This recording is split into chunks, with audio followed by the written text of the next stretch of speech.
Les Français s'apprêtent à vivre un moment clé de la démocratie. Pour la première fois, à Saint-Denis, les élections régionales et départementales se feront simultanément dans le même bureau de vote. La commune a fait le choix de mutualiser ses 134 bureaux de vote. Donc l'électeur, quand il arrive dans le bureau de vote, il pourra à la fois voter pour les deux scrutins sans changer de local. C'est-à-dire quand il rentre dans le bureau, il votera pour les régionales et dans la foulée pour les départementales, sachant que ce n'est pas une obligation de voter pour les deux scrutins. Donc on a dû mettre en place un dispositif inédit, prévoir un agencement tenant compte du protocole sanitaire et aussi l'obligation de distinguer les deux scrutins. Il ne devait pas y avoir de risque de confusion pour les électeurs entre les départementales et les régionales. La ville s'est préparée minutieusement pour ce moment démocratique. Plus de 1000 agents sont mobilisés pour recevoir les 105 000 électeurs. Tout est mis en œuvre pour un vote en toute sécurité. Donc voici tous les équipements de protection individuelle qu'on mettra à disposition des membres de bureau. Le gel hydroalcoolique, les masques pour les membres et pour les électeurs, pour ceux qui viendraient sans masque, la visière qui protège aussi en plus du masque, et du nettoyant pour les surfaces, pour le mobilier, pendant toute la journée de scrutin. Donc tout au long de la journée, ils vont assurer la sécurité sanitaire des bureaux avec le passage des différents électeurs. Et chaque électeur sera aussi protégé lui-même de façon individuelle. Ce dimanche, vous pourrez donc voter en toute simplicité et sécurité. Les 134 bureaux de vote de Saint-Denis n'attendent plus que vous. Le saviez-vous? 1,7 million, c'est le nombre de bulletins qui ont été imprimés pour l'élection du premier tour.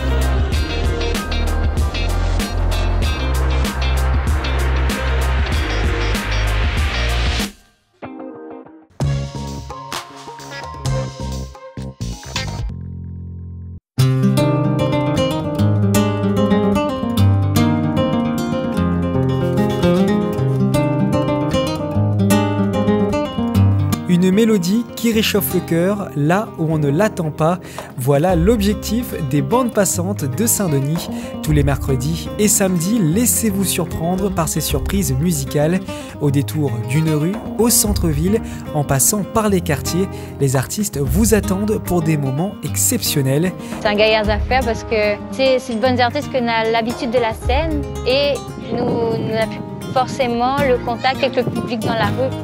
Et il est bien de pouvoir faire les deux de temps en temps, remettre un petit peu de danger dans les rapports et tout, d'être plus proche en fait des gens.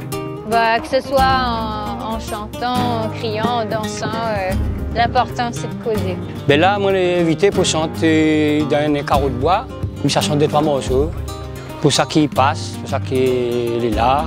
C'est une bonne idée, un gaillard l'idée, parce qu'il fait bouger de bonnes artistes de ça, il fait rentrer dans l'activité, un roulement. Ouais, bon. À moi, je me dis, tant mieux les gaillards, ça m'a répondu présent, il a fait comme ça. Puis, de mon niveau, il a fait espace, la ville, un marmaille là, l'autre marmaille, un autre endroit, un autre coin. Bon, puis, ça fait les vivants. Afin de respecter les mesures sanitaires, les concerts sont annoncés le jour même sur nos réseaux sociaux. Malgré le contexte épidémique, Saint-Denis s'engage à faire vivre la culture.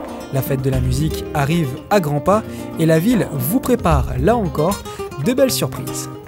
Cette année, c'est une première séquence musicale avec un Saint-Denis à scène ouverte du 11 juin jusqu'au 28 juin. Avec des actions musicales et des ateliers aussi pour pouvoir manipuler des instruments, essayer des choses. En tout, 6 formats vous seront proposés jusqu'au 28 juin. Pour retrouver toute la programmation, rendez-vous sur la page Facebook de la ville.